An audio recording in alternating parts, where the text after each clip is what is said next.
Welcome everybody to another Village Torah session.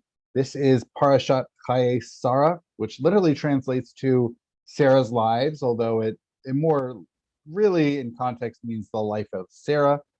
And what we have is, really it starts out by talking about Sarah's death and how she was 127 years old the time she died. Sarah, the outset, she dies, she passes away, and then we have Avraham, her husband, finding a burial spot for her. Now, he ultimately finds, spoiler alert, he finds the cave of, it's called Ma'arat HaMachpelah, but it's like a couple's cave, as it were. It's where we really have pairs of people who are buried there. So later on, we'll have other people, but he buys it from the Hittites, and that's where he buries Sarah.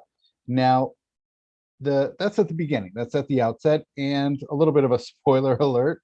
The end of the parasha, the end of this week's Torah portion, we see Abraham himself passing away and his sons burying him. But in between is actually a lot not having anything whatsoever to do with death or burial, but we actually have about coupling, about people getting together. So and where do they meet? As it turns out, they meet at they didn't have bars back then, but they got together at a well. So that really forms the bulk of this week's Torah portion. It's sort of like the meat of it. And here we go. This is actually someone else's source sheet that they put together of finding someone at the well. And as we'll see, this is not the only time, as it turns out, in this week's Torah portion. What we see in this week's Torah portion is not the only time that it occurs in the Bible. So this is it's also known as a type scene. It's a literary convention. So we'll see what goes on. So I'm going to start off reading what we have here. I'm going to skip a little. Well, okay. So I'm going to start reading. So for those less familiar with this, you'll get to hear it, and for those who are familiar, this will be good review. So get comfortable. Here is how the story goes. And Abraham was old, well stricken in age, and the Lord had blessed Abraham in all things. And Abraham said to his servant, the elder of his house that ruled over all that he had, "Put, I pray thee, your hand under my thigh, and I will make you swear by the Lord, the God of heaven and the God of the earth, that you shall not take a wife for my son of the daughters of the Canaanites among whom I dwell, but you shall go into my country, into my kindred, and take a wife for my son, for Isaac." And the servant said to him, "Peradventure the woman will not be willing to follow me unto this land. Do I need to bring your son back into the land whence I came, or whence you came?" And Abraham said to him, "Be careful that you don't bring my son back there." So the Lord, the God of heaven, who took me, now he's speaking, this is Abraham still speaking, "and from the land of my nativity, and who spoke unto me, and who swore unto me, saying, Unto your seed will I give this land. He will send his angel before you, and you shall take a wife for my son there." And if the woman, okay, et cetera, et cetera, et cetera, the servant, I'll summarize, you can feel free to look, it's in the book of Genesis. And basically the servant agrees. He says, yes. And he took a bunch of camels, and they go, and he made the camels kneel down by the city, outside of the city by the well of water at the time of the evening, and the time that women go out to draw water. And he said, "O Lord, the God of my master Abraham, send me, I pray to you, God, good speed this day, and show kindness unto my master Abraham. Behold, I stand by the fountain of water, and the daughters of the men of the city come out to draw water. So let it come to pass that the damsel to whom I shall say, Let your pitcher down, I pray you, that I may drink. And she shall say, Drink, and I will give your camels drink also. Let the same be she that you have appointed for your servant, for Isaac, and thereby shall I know that you have shown kindness unto my master." Okay, and that's what that actually is what happens, as we see here, because Rebecca comes out, and turns out that she is somewhat of a amongst the kin, so to speak, of Abraham. She is not a Canaanite, and that is what is key, right? That's for Abraham's servant to fulfill the vow that he promised Abraham. She is not a Canaanite lady. And it says the damsel was so Rebecca was very fair to look upon, a virgin, neither had any man known her. She went down to the fountain, filled her pitcher, came up. Basically, this servant, Abraham's servant, then goes to her and says, "Oh, can you give me some water?" And basically, she does provide him water, and she also provides drinking water for Abraham's servant's camels. And so this all happens, and the man, I guess, brings out some gold. He asks, "Whose daughter are you? Are you?" And what's hiding behind his question is, "Are you just some sort of Canaanite lady, or are you of Abraham's somewhere in his family tree?" And basically, she says, "I am the daughter of Bethuel, the son of Milcah, whom she bore to Nahor." So that actually works out well. And basically, Abraham's servant thanks God, blesses God. This is exactly what I had wanted. This is, yeah, Abraham's servant says, "This is wonderful. This is perfect." Ultimately, what happens, Rebecca runs back to her, had a brother. His name was Lavan. Lavan ran out to the servant. And okay, wonderful. All this good stuff happens. And ultimately, and they recount the story. Like, it's funny because we just read the story. We read the story here of Abraham's servant meeting Rebecca. She provides the water, and then they recount the story all over again, which happens. And they ate. So then the servant brought forth jewels of silver, jewels of gold, and raiment, and gave them to Rebecca. And he gave also to her brother Lavan and to her mother precious things. And they ate, they drank, and everybody that was with them, they stayed up eating and drinking late into the night. And they rose up early in the morning. And ultimately, he says, I have to get back to get back to Abraham. I have to let him know." And the servant actually, even better, Abraham's servant takes Rebecca takes them with them with the camels. They follow the man. And then Isaac was coming out, and he saw her. She came down from the camel, and she says, "Who is he?" And he says, "That's my master."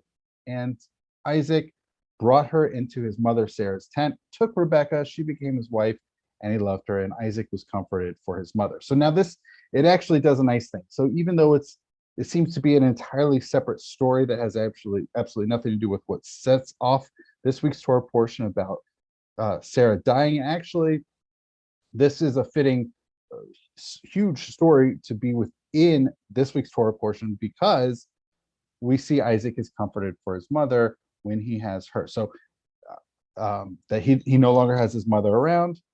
He has now a wife, and that's wonderful. Now, there's this interesting quote here from Robert Alter, and Robert Alter wrote a lot about biblical stuff, and specifically narrative. He also wrote about biblical poetry as well, which are very different aspects, different sort of literary styles.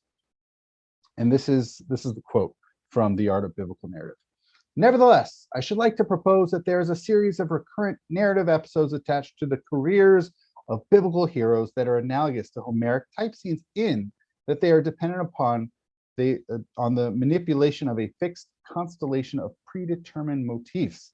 Since biblical narrative characteristically catches its protagonists only at the critical and revealing points in their lives, the biblical type scene occurs not in the rituals of daily existence, but at the crucial junctures in the lives of the heroes, from conception and birth to betrothal to deathbed." And it's funny because we have both betrothal and deathbed in this week's Torah portion, with the deathbeds of both Abraham and Sarah, and the betrothal of their child to Rebecca.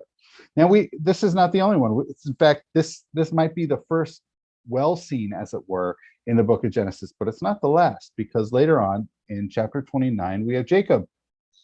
We have the scene of Jacob, and he's grazing his sheep. They get to a well, but there's a stone on the well's mouth. And I'm just going to go over it, I'm not going to go into it, but basically this is where he meets Rachel. He meets Rachel, and she's there, and he helps her.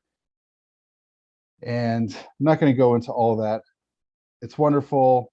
They get together, although, of course, he has to work for her.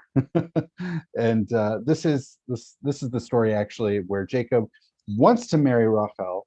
He wants to marry Rachel, and instead he gives Leah, her sister, And so he was busy working 7 years for her, got Leah, and then married Rachel, had to work another 7 years. So he had to do all this. Of course, the fascinating thing is he did this in the context of a shepherd, right? There's all the sheep and water. Look, water is important. And that's probably what's going on here in these two Genesis stories, because everybody needs water and not just people. It's interesting because in the first story was the people and camels, and here it's people and sheep. Both times, yes, people need water, but just from these two stories, it actually seems as if just one person getting water for you're not it's not going to be as huge of a need. But with all of these animals in tow, that might be an instance where you definitely need a massive quantity of water. Of course, if you have certainly camels, you can perhaps put water jugs onto them that they could then carry back to the camp. Now, these are two Genesis stories, and we have an Exodus story. Very next book, we have Moses fleeing. I'm sorry, the priest of Midian. Yeah, so Moses flees from Egypt, from Pharaoh, goes down to Midian, and he sat down by a well. It sounds like he has no flocks with him. So this is actually different. We went from Abraham's servant with camels meeting Rebecca. Then we saw Jacob, who has flocks of sheep, meeting Rachel or Rachel. And now we have Moses. Now, as someone who's fleeing, you're probably not going to have flocks or a bunch of animals with you. It seems like it's just him. Now the priests of Midian had 7 daughters, and they came and they drew water and filled the troughs to water their father's flock. And the shepherds came and drove them away. But Moses stood up and helped them and watered their flock. And when they came to rule their father, he said, "How is it that you come back so soon? An Egyptian delivered us out of the hand of the shepherds, and moreover, he drew water for us and watered the flock." And he said, "Where is he? Why'd you leave him? Bring him." And Moses was content to dwell with the man. He gave Moses Zipporah, his daughter. She bore us. Okay. So here it's interesting that in all of these, well, so the first instance, it's Rebecca, what we have in this week's Torah portion. We have Rebecca, who provides really a nice thing for Abraham's servant. But in the subsequent two stories here, the subsequent two well stories, we have a man who's doing something nice for the lady. So in the second story, that we have Jacob helping out Rachel with the flocks, right, and moving the stone from the well and providing water to the flocks. In this third story here, we have in Exodus, Moses. I guess these other people were harassing. I guess the daughters had brought up sheep, presumably, and these shepherds were driving them away. But Moses says, "No, no, no, let them water their flock." So he helps them out, and they're able to get home earlier. So going back to, and once again, the young lady the lady who put together these sources, so she also quotes again from Robert Alter. "If this version reads like a succinct summary of the convention, that is fitting, for it holds Moses the man and his personal involvement at a distance, under the perspective of a certain stylization, and throughout a story we shall be excluded from the kind of intimacy of domestic observation. At the same time, the manner of drawing water here is distinctively appropriate for Moses. He is faced not just with an obstacle, but with enemies whom he has to drive off." So in the previous instance where we were talking about Jacob removing the stone from the well, here it's other people. Other people are in the way, hindering those ladies, Zipporah and her sisters, from providing for their flocks. Certainly for these two stories in Genesis and the one in Exodus, the well is a great opportunity for meeting someone. And certainly meeting someone you wouldn't necessarily have the opportunity to meet. Now, they didn't have, it sounds like a very, they're farmers, shepherds. They're not in an urban or even a suburban environment, which is easier to meet people. They don't necessarily have, I don't know, spaces to congregate in.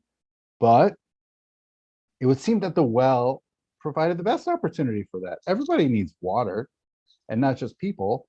We have the flocks as well in these three instances, whether they're camels, they're sheep, or probably also goats or sheep. They all have needs for water, and it's certainly in a desert. And so that really provides the opportunity for meeting. And when certainly in the book of Genesis, where it seems to be heavily interested in who then had the next generation, how the next generation, if you're going to have generations, then people are going to meet. Although what's fascinating is a lot of what we see in the book of Genesis, actually, we don't get their stories of how they met. How did you meet so-and-so that you then had so-and-so with? Most of the time, we don't hear the stories. Look, we do have at the very beginning, we have Adam and Eve. Okay, so how do they meet? Well, they're the only two humans. It seems like they're created. Eve is created as the helpmeet, the Ezer Kenegdo, the helpmeet for, okay, so they didn't have to go around, they didn't have to do dating or trying to find someone else to marry. But here, where you're out in the desert, you're guiding flocks, it could be tougher to meet. And that's what I think is really fascinating. It seems as if the camera, if you will, sort of the camera angle went from a broad perspective. We don't know how these people met, but we know how at least Adam and Eve met. And it seems like the camera is zooming in. How do Isaac and Rebecca meet? And subsequently, Isaac's son, Jacob, how do Jacob and Rachel meet? So it's neat to see that camera sort of zooming down and in on that. But and actually what sets these stories apart is that most of the time we don't get these how did you meet this person? We don't have these stories of meeting whom they married and then had children with. So that actually, in as much as the story that we see in this week's Torah portion is a cute story of well, at least Abraham's servant finding Rebecca for Isaac, and then subsequently, but that actually seems to be the not typical. We don't typically see how people meet each other. And also, so these three, we see Isaac and Rebecca, Jacob, Rachel, and then in the book of Exodus, Moses and Zipporah. So those we see, but most of the time, this actually stands out as more of the exception than the rule. I really do. Your explanations are so vivid and clear and enthusiastic. It's really nice. Thank you. Really nice to hear. Oh, great. I enjoy it, and I appreciate it because I've never had a rabbi take this kind of a direction, and I really do enjoy it. Wow. Well, thank you so much. I appreciate those kind words from you. Thank you. Well, I mean it. It's true. Thank you. You made a big difference here. Oh, wonderful. Well, it certainly brings a smile to my day. Well, good.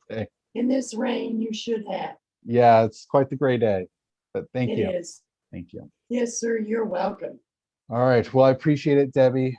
Thank you. Thank you, everybody, for watching. And before we go, I just want to say thank you again for watching, but also I want to express my appreciation for the Jewish Home of Cincinnati. All Jewish life and programming activities, events here at Cedar Village are financially supported through the Jewish Home of Cincinnati. So thank you. And with that, we are very fortunate. Yes, we are. Very fortunate. Yep. And with that, I want to wish everybody Shabbat Shalom. Shabbat Shalom to you. All right. Early we are.